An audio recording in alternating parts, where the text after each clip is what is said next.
오늘은 주제가 여호와의 말씀의 청종입니다. 청종. 신앙생활에서 참 중요한 것이 하나님의 말씀을 대하는 태도입니다.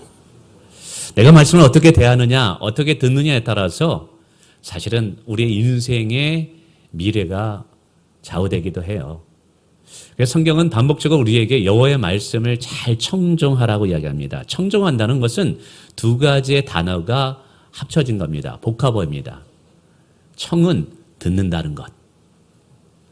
종은 듣는 말씀을 가지고 순종한다는 것. 그러므로 청종이라는 말은 단순히 귀로 듣는 것이 아니라 마음으로 듣는 것입니다. 마음으로 듣는다는 것은 순종하고자 하는 마음을 가진 거예요. 내 주장과 내 생각을 내려놓고 주님의 말씀을 따르기로 내가 결단하기로 준비되어 있습니다. 내 계획을 내려놓고 언제나 주님의 계획이 선하고 내게는 옳습니다. 주님이 말씀하시면 제가 언제든지 받아들일 준비가 되어 있습니다. 라는 마음의 태도로 듣는 것이 청종이라는 것이죠. 우리가 하나님 말씀에 잘 청종할 때 하나님은 우리에게 주시는 약속들이 좀 있네요. 신명기 28장 우리 3, 4절에 보니까 이런 말씀이 있습니다. 오늘 좀 화면에 구절들을 많이 보게 되는데 좀 어수선해도 좀 이해해 주시길 바랍니다. 제가 한번 읽어볼까요? 내가 내 하나님 여호와의 말씀을 못하면 청종하면 이 모든 복이 내게 임하며 내게 이르니. 하나님 말씀을 어떻게 청종하느냐에 따라 하나님이 주신 복이 내게 임할 수 있대요. 물론 이후부터 3절부터 말합니다. 성읍에서도 복을 받고 들에서도 복을 받을 것이요 들어가도 복을 받고 안 나가도 복을 받고 서도 복을 받고 앉아도 복을 받고 어디에 가든지 꼬리가 되는 것이 아니라 머리가 되는 축복을 주시겠다고 이야기하고 있습니다. 이 축복이 무엇을 통해서 주어집니까? 하나님의 말씀을 청종하는 것에 의해서 주어진다는 것이죠. 그래서 또 모세는 신명기 30장 20절에도 우리에게 또 이렇게 말씀하시네요. 내 하나님 여호와를 사랑하고 우리 하나님 사랑하길 원합니다. 네, 그렇죠. 우리가 이 시간에 예배드리는 것도 그냥 습관적으로 주일이니까 어쩔 수 없이 예배드리는 것이 아니라 정말 내 마음에 하나님을 사랑하는 마음으로 오늘 우리가 예배드리기 원해요. 그 사랑하는 자는 그의 말씀에 청종하기를 기뻐합니다. 그리고 하나님 말씀을 들을 때 믿을만하다. 하나님 말씀은 참 좋다. 그래서 그 말씀 그리고 그 하나님을 의지하게 되죠. 여호와의 말씀을 청종하게 될 때 이 청종한 말씀이 나에게 생명이 된대요. 여러분 소생하는 힘이 된대요. 오늘 우리에게 생명이 있는 줄 믿고 그리고 그 생명이 우리에게 힘이 되기를 원합니다. 여호와를 앙망하는 자에게는 새 힘을 주신다고 그랬어요. 걸어가도 뛰어가도 피곤치 않은 힘을 주신다고 했어요. 근데 그 축복이 뭐라고 해요? 예, 청종을 통해서 이야기하는. 그 다음에 하면 또 그거 그대로 띄워주세요. 뒷부분에 또 하나를 더 언급하네요. 내 장수니라. 하나님의 말씀을 청종하는 자에게 하나님은 장수가 되어주신대요. 여러분, 하나님이 우리에 앞서서 우리의 장수가 되주면 우리 인생은 게임 끝입니다. 누가 하나님을 이길 수 있겠습니까? 누가 하나님을 대적할 수 있겠습니까? 천지를 지으신 창조주 하나님이 오늘 나와 함께 하시고 나의 장수가 되어주는데 무엇이 두렵겠느냐 이 말이에요. 담대함과 용기를 가지게 되죠. 든든한 백이 내 뒤에 있습니다. 오늘 하나님이 여러분의 백인 줄 믿으시길 바랍니다. 오늘 하나님은 여호와의 말씀을 청정하는 자에게 이 축복을 줘요. 그런데 반대로 청정하지 않을 때 어떤 일이 일어나느냐? 예, 이렇게 이야기하네요. 8장 20절에 말합니다. 여호와께서 너희 앞에 멸망시키신 민족들과 같이 너희도 멸망하리니. 이게 축복받을 이스라엘 백성들이 멸망을 당한대요.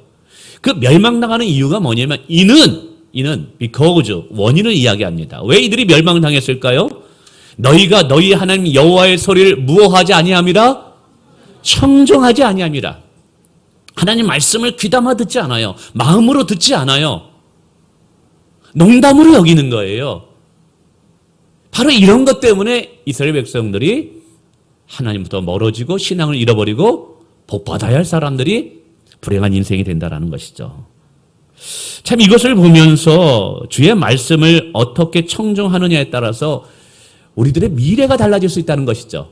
오늘 내가 하나님의 말씀을 듣습니다. 오늘도 하나님의 말씀이 들려집니다. 내가 이 말씀을 어떻게 듣느냐에 따라서 내 미래의 모습이 달라질 수 있고 우리 가정의 미래가 달라질 수 있다는 것이죠. 저는 그러면서 우리가 여호와의 말씀을 잘 청종하는 자가 돼야 된다. 그럼 어떻게 청종하는 자가 잘 될 수 있느냐? 한번 이런 생각을 해봤어요. 첫 번째, 성경을 보니까 신실한 하나님에 대한 신뢰, 믿음이라는 거죠. 우리 하나님은 좋으신 분이십니다. 좋으신 분이십니다. 그리고 실수하지 않는 분이에요. 신실하신 분이에요. 구하는 자에게 가장 좋은 것을 주시길 원하는 우리 아버지가 되십니다. 때론 하나님께서 주의 말씀을 주실 때 내게 찔림을 줄 수도 있어요. 내게 책망의 말씀을 줄 때도 있어요. 그러나 찔리는 말씀, 책망의 말씀도 우리를 잘못된 길로 인도하기 위해서가 아니라 우리를 복된 길로 인도하기 위해서 그렇게 주시는 거예요. 그래서 누가 하나님 말씀에 청정할 수 있냐면 하나님은 신실하시다. 그분이 말씀하시는 것은 언제나 옳다. 그분의 말씀에 따르면 언제나 하나님의 평강과 축복이 예비되어 있다. 이와 같이 하나님과 그분의 말씀의 신실함을 믿는 자들이 하나님 말씀에 청정할 수 있다는 사실을 기억하시길 바랍니다. 우리가 하나님 말씀에 잘 청정하려면 하나님의 신실함을 절대적으로 신뢰해야 돼요. 뿐만 아니라 겸손한 자가 하나님 말씀에 청정할 수 있더라고요. 여러분, 겸손함이라는 게 뭐예요? 부드러운 마음이에요. 성경에 보면 부드러운 마음이 겸손한 마음이에요. 들을 준비가 되어 있는 마음이에요. 늘 배우려는 마음의 자세를 가진 자들, 때로는 자신의 실수를 인정하고 나를 변화시키고 바꿀 준비가 되어 있는 마음의 자세, 여러분, 이것이 겸손한 마음이라는 거예요. 겸손한 마음의 반대는 교만한 마음입니다. 교만한 마음은요, 하나님의 말씀이 들어올 공간이 없어요. 겸손함은 반드시 무엇과 연계되냐면 마음의 강팍함과 연결이 됩니다. 마음이 돌처럼 굳어 있으면 하나님의 말씀이 들어올 수가 없는 거예요. 하나님의 말씀을 귀담아 듣지 않아요. 결국 그 교만한 마음은 우리를 멸망으로 인도합니다. 우리는 그렇게 돼서는 안 되죠. 성경에도 이야기하네요. 교만한 마음을 가진 자는 여러분 전쟁터에 나갈 때 패망의 선봉장이 된다는 거예요. 패할 전쟁에 맨 앞서 나가서 싸우는 장수, 이건 뻔한 거잖아요.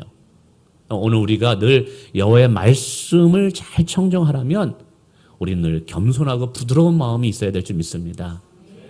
뿐만 아니라 믿음의 용기가 좀 필요하네요. 청정이라는 것은 단순히 듣는 것이 아니라 들은 말씀을 내 행함으로 나타나야 돼요. 순종으로 나타나야 돼요. 근데 하나님께서 순종할 때는 때로는 내가 예측할 수 없는 방향으로 나를 인도할 때가 있어요. 내가 과연 이 일을 감당해낼 수 있을까? 버거운 일로 인도할 때가 있어요. 근데 그때도 우리가 이것을 하나님의 신실함을 믿고 순종해야 되지만 한 발을 내딜 때는 반드시 믿음의 용기가 필요하다는 것이죠. 예를 들자면 하나님께서 모세를 통해서 이스라엘 백성들을 이끌고 여러분 홍해를 가르고 가나안 땅에 들어갈 때도 어땠습니까?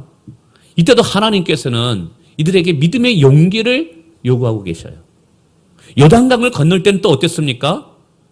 하나님의 말씀을 들었어요. 그런데 먼저 제사장들에게 언약궤를 메고 요단강으로 들어가래요. 근데 요단강이 어땠어요?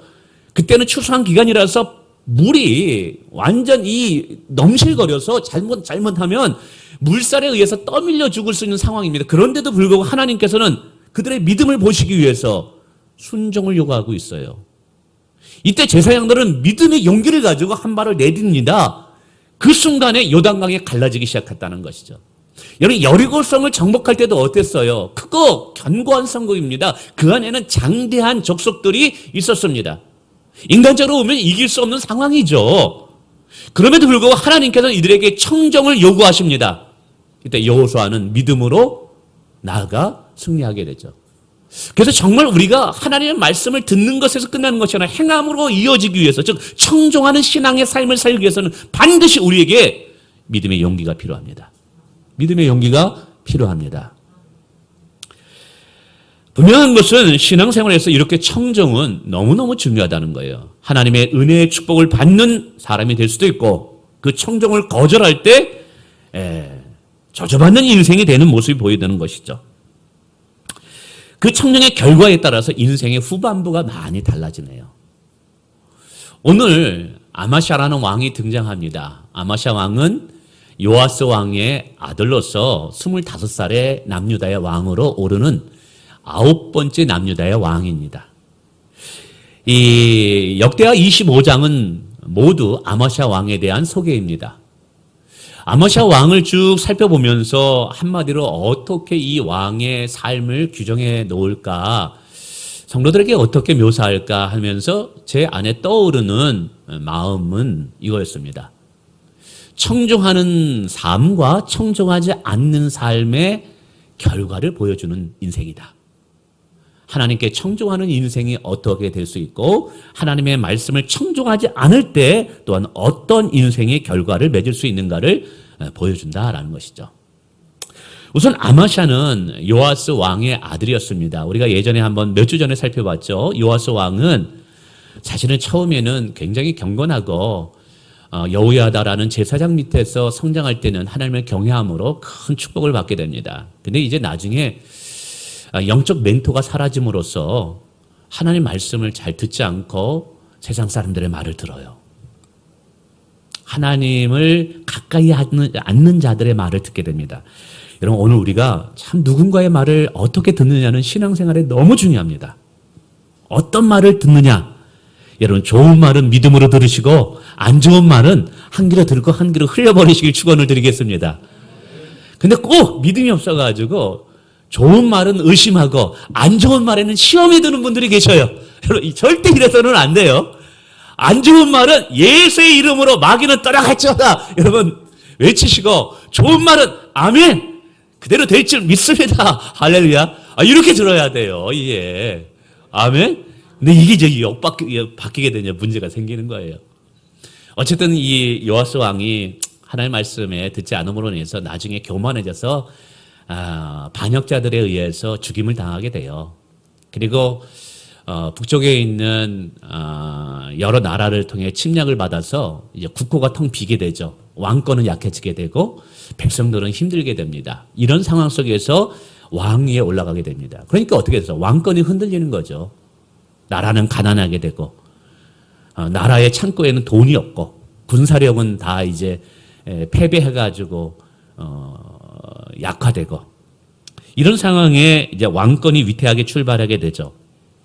그래서인지 아마샤 왕은 처음에는 하나님을 좀 의지합니다. 하나님 앞에 정직하려고 노력합니다. 하나님 말씀에 좀 청정하려고 해요. 그의 초창기의 삶에 두 가지의 중요한 사건이 일어나게 됩니다. 하나는 뭐냐면 아버지를 죽인 자들에 대한 조사가 들어가요. 아버지가 반역자들에 의해서 죽임을 당했지 않습니까? 그래서 왕위에 오릅니다. 처음에는 왕권을 확립하는데 많은 시간을 들입니다. 이제 어느 정도 왕권이 확립되고 이제 어느 정도 모든 리더십이 확보됐을 때 그때 첫 번째 내린 명령이 뭐냐면 아버지를 죽인 반역자들을 색출하는 작업을 하게 됩니다. 우리 조선시대도 보면 어머니가 어떻게 피살돼가지고 죽으면 가만히 있다가 왕권이 된 다음에 어머니를 죽인 자들이 누구냐 하면서 다 이제 들여나가지고 죽인 자들 하면서 3대, 4대까지 죽이고 막 무덤에서 파헤쳐가지고 뼈까지 막 불태우는 일들이 일어나지 않습니까? 그래서 사실은 이 아마샤 왕은 아버지가 비참하게 죽임을 당한 것에 대해서 굉장히 상처가 있고 원한이 있었던 것 같아요. 그래서 속으로 내가 왕권을 확립하기만 하면 내가 가만두지 않겠다. 그래서 드디어 왕권을 확립하고 재조사합니다. 그리고 아버지를 죽인 역적들을 다 불러 모읍니다. 근데 여기서 보통 이 원수들을 향할 때 분노의 감정이 있어가지고 그 역적들만 죽이는 것이 아니라 그의 자손들까지 죽이고 그들의 재산까지 다 빼앗아버리는 것이 보통 사람들의 역사 속에 나타나는 것이거든요. 근데 이 아마샤는 그렇게 하질 않아요. 죄를 지은 자들에게만 책임을 묻고 연좌제를 묻지 않습니다. 굉장히 올바른 판단과 정확한 이성적인 판단을 하게 되는 것이죠. 그 이유가 무엇 때문이냐 하면 우리 4절에 보니까 이런 말씀이 있습니다. 아마샤가 이는 모세의 율법제로 기록한 대로 함이라. 모세 율법책에 기록한 대로 합니다. 이게 뭐냐 하면 하나님께서 율법에 따르면 부모의 원수가 있다 할지라도 그 원수에게만 그 책임을 묻지 그의 자녀들에게는 책임을 묻지 못하도록 하셨어요. 그러니까 아마샤의 감정은요, 그의 자식들까지 다 죽이고 그의 손자들까지 다 죽이고 모든 재산을 다 빼앗기기를 원했지만 하나님께서 그렇게 하지 말라 그러니까 여호와의 말씀으로 자기의 감정을 컨트롤하는 거예요. 이게 성숙한 신앙이에요. 우리의 감정이 분노가 있고 악한 것이 있다 할지라도 그것을 여호와의 말씀으로 나의 생각과 이성을 다스릴 수 있는 신앙. 그러니까 이것을 보건대 아마샤 초창기의 신앙은 뭐냐면 하나님의 말씀을 청종했다라는 거예요. 말씀이 그렇게 하니까 내가 여기서 끝내겠다라는 것이죠. 이 말은 그의 초창기의 삶이 자의 감정보다 하나님의 말씀이 우선이었던 거예요. 뭘 말하는 거라고요? 여호와의 말씀을 청종하는 자의 삶을 보였다는 것이죠. 그래서 하나님께서는 그의 왕권이 더 견고하게 세워지도록 축복하십니다. 그러는 중에 에돔이라는 남유다의 남쪽의 나라와 전쟁을 하게 됩니다. 남유다에 있는 밑에가 에돔이라는 나라인데 이 에돔이라는 나라가 군사력이 강해집니다. 그러면서 남유다를 침략하게 됐을 때 북쪽에 있는 아마샤 왕은 어쩔 수 없이 에돔 왕과 전쟁을 할 수밖에 없는 상황입니다. 그런데 문제가 있어요. 남쪽에 있는 에돔이 군사력을 키우는 바람에 본인의 나라의 군사력이 너무나 열세인 거예요. 현재 군사력으로는 싸워서 이길 수 없는 상황이에요. 이때 이제 고민에 빠집니다. 야, 이거 위협이 오는데 저 남쪽에 있는 에돔이라는 나라가 전쟁을 하게 되는데 이렇게 전쟁을 나갔다는 패할 수밖에 없고, 야, 이러면 굉장히 생명의 위협을 하는데 어떻게 해야지? 그래서 인간적인 생각을 합니다. 당시에 북쪽에 있는 북이스라엘 중에 용맹한 사람 10만 명을 돈을 주고 사옵니다. 100달란트라는 어마어마한 돈을 들여서 용병을 수입해 옵니다. 여러분, 용병이 뭐냐면 돈만 주면 대신 전쟁을 하는 사람들이에요. 전쟁에 능한 사람들입니다. 자, 이 정도 군사력이면 내가 능히 남쪽에 있는 에돔과 싸워 이기겠구나 라고 전쟁 준비를 다 합니다. 근데 이때 하나님께서 한 선지자를 보내어 아마샤 왕에게 이렇게 말합니다. 7절 한번 화면 띄워주세요. 집중하는 의미에서 한번 읽어보겠습니다. 시작. 왕이여, 이스라엘 군대를 왕과 함께 가게 하지 마옵소서. 여호와께서는 이스라엘 자손 곧 에브라임 자손과 함께하지 아니하시나니. 이게 뭐냐면 당시에 북이스라엘은 영적으로 너무나 타락했어요. 너무나 타락했기 때문에 하나님께서 북이스라엘을 심판하기로 작정한 거예요. 그래서 북이스라엘 사람들과 함께하지 마라, 악인들과 함께하지 말라는 거예요. 이런 시편 1편에 복 있는 사람이 뭐예요? 악인들과 함께하지 않는 것이 영적인 지혜예요. 그래서 오늘 하나님께서는 아마샤를 축복하기 위해서 여호와의 말씀에 청종하니까 그에게 살 길을 알려주기 위해서 뭐라고 얘기하냐면 북이스라엘 악한 자들과 함께하지 마라 라고 이야기하는 거예요. 그럼 어떻게 해요? 문제가 생기잖아요. 지금 돈을 어마어마하게 지불했는데 그 돈을 돌려받을 수 없는 상황이에요. 원금을 회수할 수 없는 상황이에요. 거기다가 현재 나에게 가지고 있는 우리 유다의 군인 가지고는 질 수밖에 없는 상황인 거예요. 이런 상황 속에서 고민할 때 선지자가 다시 8절에 이렇게 얘기합니다. 하나님이 왕을 적군 앞에서 엎드려지게 하시리이다. 하나님은 능히 돕기도 하시고 능히 패하기도 하시나이다. 이 말이 뭡니까? 하나님께서 당신과 함께 할 때 그 수많은 적군들을 능히 이기게 하실 거라는 거예요. 여러분, 이게 뭐냐면 여호와의 말씀에 청종할 때 약한 자가 강한 자를 이기게 하는 삶을 우리에게 허락하신다는 사실이에요. 너무 중요합니다. 우리 하나님은 우리를 능히 도우실 때 약한 자를 이기게 하십니다. 그러나 강한 자도 패하게 하실 수 있는 분입니다. 우리가 이것을 알아야 돼요. 그러면서 이렇게 축복합니다. 9절에 여호와께서 능히 이보다 많은 것을 왕에게 주실 수 있나이다. 여러분, 우리 하나님은 우리가 생각하는 것보다 더 좋은 것들을 주실 수 있는 분이래요. 우리가 생각하는 것보다 더 많은 것들을 주실 수 있는 분이래요. 여러분, 이거 믿으시길 바랍니다. 저는 이거 믿습니다. 우리 하나님은 내가 구하는 것보다 더 좋은 것을 주시는 분이다. 내가 구하는 것보다 더 많은 것들로 내 인생을 채워주시는 분이시다. 저는 이거 믿습니다. 근데 이것을 누구에게 약속하느냐? 여호와의 말씀에 청종하는 자에게 이 약속을 주신다는 거예요. 오늘 하나님은 하나님의 말씀에 청종하는 자에게 장수가 되어주시고 그의 편이 되어주시고 약한 자라도 강한 자를 이기게 하는 축복을 주신다는 거예요. 이 말씀이 들려질 때 아마샤가 고민합니다. 근데 아무리 생각해봐도 믿을 분은 하나님밖에 없어요. 그래서 이제 하나님 말씀에 청종하기로 결단합니다. 이게 중요합니다. 하나님 말씀에 청종하기로 결단한다. 오늘도 수많은 주의 음성이 들립니다. 설교를 듣습니다. 큐티합니다. 성경을 읽습니다. 그냥 듣는 것에 끝내는 것이 아니라 문제는 이 들은 말씀이 나의 행함으로 이어져야 됩니다. 순종으로 이어져야 됩니다. 여호와의 축복은 순종 다음에 우리에게 주어지는 거예요. 이때 결단하게 되죠. 내가 말씀에 청종하리라. 적은 구진으로 나갑니다. 이길 수 없는 상황입니다. 그런데 하나님의 도우심으로 놀라운 일이 일어납니다. 9절에 이렇게 이야기하네요. 9절 다 같이 읽어볼까요? 시작. 많은 것을 왕에게 줄 수 있나이다. 여기 11절입니다. 또 11절 후반부 시작. 소금골짜기에 이르러 세일자손 10,000명을 죽이고, 이 소금골짜기는 에돔이라는 나라입니다. 거기가 이제 소금 지역이거든요. 소금이 많이 나는 지역이에요.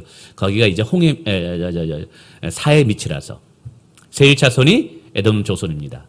10,000명을 죽이고 전쟁의 승패를 딱 잡습니다. 그리고 나서 큰 승리를 하게 됩니다. 여러분, 아마샤가 이길 수 없는 전쟁에서 이길 수 있는 비결이 무엇이었을까요? 본인의 전략, 지혜, 군사력? 아니에요. 하나님 오늘도 하나님을 신뢰하고 여호와의 말씀에 청종하는 자에게 승리를 안겨주시는 분이십니다. 그래서 그는 승리를 얻게 된 거예요. 자, 이제 하나님으로부터 승리를 얻었어요. 그러면서 이제 후반기의 인생으로 들어갑니다. 자, 그럼 어떻게 해야 되겠어요? 하나님을 찬양해야죠. 나에게 은혜 주신 하나님을 잊지 않고 기억하며 더욱더 하나님을 사랑하고 신뢰해야죠. 근데 사람이요, 이게 화장실 나갈 때와 들어갈 때가 다르듯이 이게 위기를 거치고 이제 전쟁에서 승리했어요. 수많은 전리품을 거둬들였어요. 그 전쟁에서 얼마나 많은 또 이 병거와 마병들을 얻었겠어요. 오늘 얘기하면 전쟁에 승리해가지고 탱크, 미사일 다 얻은 거예요. 그러면서 굉장하게 우쭐하게 됩니다. 이때 베란간 아마샤의 마음에 무엇이 들어오면 교만함이 들어오게 돼요. 교만함이 들어오면서 승리케 하시고 은혜를 주신 하나님을 잊어버리고 다른 신을 섬기기로 작정하게 됩니다. 이게 웬일입니까? 하나님이 제일 싫어하는 게 우상숭배예요. 하나님이 제일 싫어하는 게 우상숭배예요. 저는 제 인생에 복을 받은 비결 중에 하나가 오직 하나님만을 섬기겠다고 했을 때 하나님이 복 주셨어요. 여호수아 900처럼 나와 내 가정은 오직 여호와 하나님만을 섬기겠노라 결단했을 때 정말 하나님께서 책임져 주시더라고요. 자주 말씀드리지만 참 저희 가정은 불교와 이 제사가 많았던 가정이었어요. 그럼에도 불구하고 죄송합니다. 형님들, 아버님 죄송합니다. 나는 하나님만 섬기기로 했어요. 나는 다른 신들 앞에 무릎 꿇을 수 없어요. 비난과 모욕을 받더라도 오직 하나님만을 섬기고 주일날 뭐 하러 한다 할지라도 주일은 예배하러 나오기 위해서 정말 힘썼을 때 아무것도 없는 인생, 보잘것없는 인생, 진짜 가난한 인생이었는데 하나님이 세우시더라고요. 하나님은 오늘도 하나님만을 경배하고 찬양하는 자들을 책임져 주십니다. 이 승리케 하시는 하나님을 버리는 거예요. 그래서 어떤 일이 일어나면 11절에 하나님께 굉장히 진노하십니다. 이렇게 표현하네요. 여호와께서 아마샤에게 진노하셔서. 아니, 승리하게 하신 하나님을 찬양하고 높여드려야 되는데 이게 웬일입니까? 우상단지를 들여다가 하나님께 돌려야 할 영광을 우상에게 다 들리겠다는 거예요. 이르되 저 백성의 신들이 그들의 백성을 왕의 손에 능히 구원하지 못하였거늘. 여러분, 우상이 우리를 구원합니까? 손이 있으나 우리를 도울 수 없어요. 귀가 있으나 우리의 기도 소리를 들을 수 없는 게 우상이에요. 왕은 어찌하여 그 신들에게 구하나이까? 라고 말합니다. 오늘 문제가 있을 때 우리는 하나님께 구해야 되는 인생입니다. 여러분, 우리의 인생의 문을 열어주시는 분은 하나님이십니다. 이거 잊으시면 안 됩니다. 근데 어리석게도 그렇게 돼요. 자, 그러면 이런 책망을 들었단 말이에요. 과거 같으면 하나님 말씀에 들릴 때 청정을 하잖아요. 근데 이제 교만해지고 이제 어제 든든해지고 배가 부르고 이제 어느 정도 됐다. 출세 가도를 달리니까 성공했다고 생각하니까 그때부터 하나님 말씀을 듣지 않는 거예요. 이게 문제인 거예요. 여러분, 성공할 때 더 조심해야 됩니다. 성공할 때 더 겸손해야 됩니다. 아멘. 예. 그래서 16절에 이렇게 하나님의 선지자를 대적하네요. 우리가 너를 왕의 모사로 삼았느냐? 하나님을 대신해서 말씀을 하는 자를 네가 언제 우리의 스승이 되느냐? 그러면서 이렇게 그치라! 나 듣기 싫다는 말이에요. 예전에는 여호와의 말씀이면 내가 청종하겠나이다. 내가 율법대로 따르겠다이다. 그랬을 때 하나님께 그 인생을 승승장구하는 인생으로 만들어졌거든요. 그런데 이제 교만해져가지고 좀 승리했다고 성공했다고 그치라! 내 말씀 듣기 싫다는 거예요. 네가 나한테 한번 맞아볼래? 이렇게 말하고 있잖아요. 어찌하여 맞으려 하느냐? 너 한 대 한번 맞아볼래? 협박하고 있는 거예요. 더 이상 하나님 말씀을 청종하기 싫어하게 됩니다.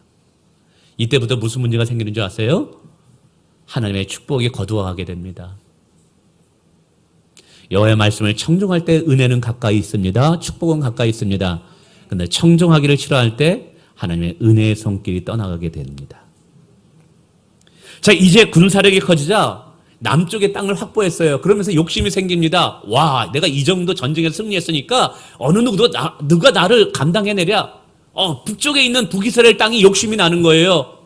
그러니까 북이스라엘과 전쟁을 하게 됩니다. 이전의 전쟁은 철저히 하나님의 승리로, 하나님의 은혜로 되어진 것이거든요. 근데 이제 교만하다 보니까 다 내가 잘나서, 내가 똑똑해서 이 모든 것을 얻었다고 착각하게 되는 거예요. 그래서 전쟁을 한 결과 어떻게 된 줄 아세요? 대패합니다. 사실은 그가 전쟁하게 된 이유는 남쪽에서 얻은 군사력을 보니까 북쪽에 있는 군사력보다 자기가 더 강해요. 더 커요. 아유, 조만한 거 못 이기겠어? 했는데 기억해 보세요. 하나님의 도움이 없으니까 강한 자가 약한 자를 감당하지 못하네요. 중요한 원리가 있습니다. 과거 여호와의 말씀을 청종할 때는 내가 약했지만 하나님 말씀을 청종할 때 하나님의 힘이 되어심으로 강한 자를 이겼어요. 근데 여호와의 말씀을 청종하기 싫어했을 때는 나는 강한 자였지만 하나님의 은혜가 떠니까 약한 자도 못 이기네. 약한 자도 못 이기네. 그래서 27절에 이런 일이 일어나네요. 아마샤가 돌아서 여호와를 버린 후부터 사실 15년 동안 하나님께서 더 연장시켜 주므로 아마샤에게 회개할 기회를 줘요. 그런데 회개하지 않아요. 여호와를 버리기로 작정합니다. 마음이 교만하면요 하나님을 버립니다. 하나님을 버리면 아무 일도 안 일어날 것 같죠? 버린 후부터, 이게 중요합니다. 여호와의 말씀을 청종하기를 싫어하는 후부터 예루살렘에 그를 반역하는 자들이 일어납니다. 여러분, 우리가 이것은 솔로몬 시대에도 봤습니다.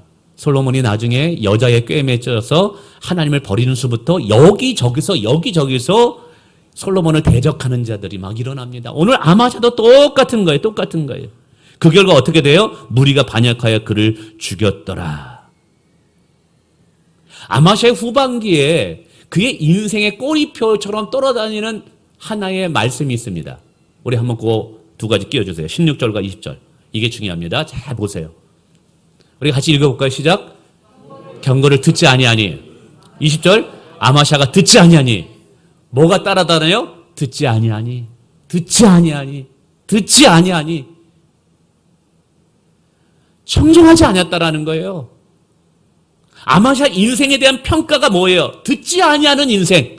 말씀을 청종하지 아니하는 인생. 여러분, 말씀 오늘 명료합니다. 단순합니다. 결론적으로는 여러분이 이것입니다. 청종하는 것, 여호와의 말씀을 청종하는 것이 얼마나 중요한가를 깨닫자는 거예요. 오늘 똑같은 인생이었어요. 자기가 약했을 때, 보잘것없을 때, 의지할 것 없을 때, 이제 하나님밖에 없을 때는 겸손함으로 하나님을 의지합니다. 여호와의 말씀을 청종합니다. 그랬더니 하나님께서 전쟁에서 이기고 무한한 전리품을 거두게 하셔요. 그의 왕권을 견고하게 세웁니다. 근데 그것이 하나님의 은혜인지를 모르고 잊어버리고 교만해져서 자긍해져서 하나님의 말씀을 청종하지 않습니다. 그걸 뭐라고 표현했어요?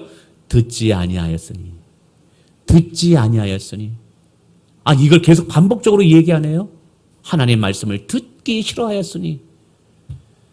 그로 인한 그 결과가 모든 것을 빼앗기고 수치를 당하고 조롱을 당하고 마지막에는 반역자에 의해서 아버지와 똑같이 죽임을 당하네요.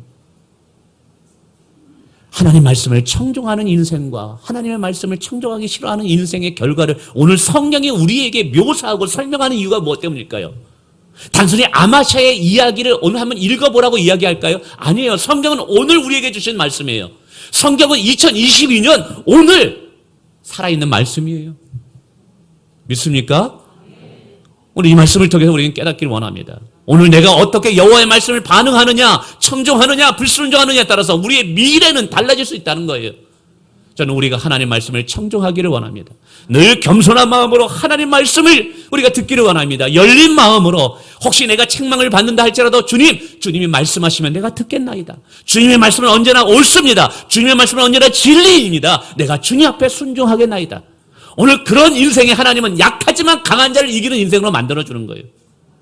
근데 자기 교만함을 믿고 까쭉대다가는요, 내가 지금 많은 것을 누린다 했잖아요. 그 모든 것 빼앗길 수 있는 인생이 되는 거예요. 오늘 청종이 너무너무 중요합니다. 근데 더 오늘 참 충격적인 이런 고백을 선지자가 하나요. 한번 제가 읽어보겠습니다. 우리 16절 한번 띄워봐 줄래요? 화면 혹시 16절. 아니요, 전체 화면 혹시 16절 띄워줄 수 있어요? 성경 구절에서 오늘 앞부분에 뒷부분에 이렇게 말하네요. 선지자가 아직 그의 말할 때 왕이 그에게 이르되 우리가 너를 왕의 모사로 삼았느냐 그치라 어찌하여 맞으려 하느냐 하죠. 근데 선지가 이때 말을 그만둡니다. 순종하라 청종하라 말을 안 합니다. 그러면서 이런 말을 독백조로 이야기합니다. 이르되 왕이 이 일을 행하고 나의 경고를 듣지 아니하니 하나님 말씀을 청종하지 아니하니 하나님이 왕을 멸하시기로 작정하신 줄을 내가 알았노라. 두려운 말씀입니다. 오늘 주의 말씀이 들을 때 여러분이 하나님 말씀에 대해서 청종하지 않으려고 하고 말씀에 대해서 때로는 내가 밀어내려고 하고 내가 부정적으로 반응한다는 것은 하나님의 은혜를 거두어갔다는 증거예요. 두렵지 않습니까? 하나님 말씀을 농담으로 듣고 있다는 것은 지금 하나님께서 축복의 손을 이미 거두어갔다는 증거예요. 근데 하나님 말씀하실 때 주님 제가 순종하겠습니다. 주의 말씀은 언제나 옳습니다.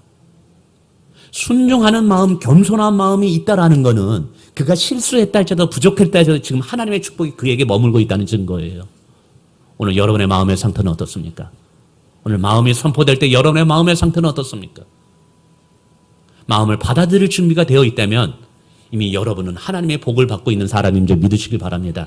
하나님이 함께 하시는 사람인 줄 믿으시길 바랍니다.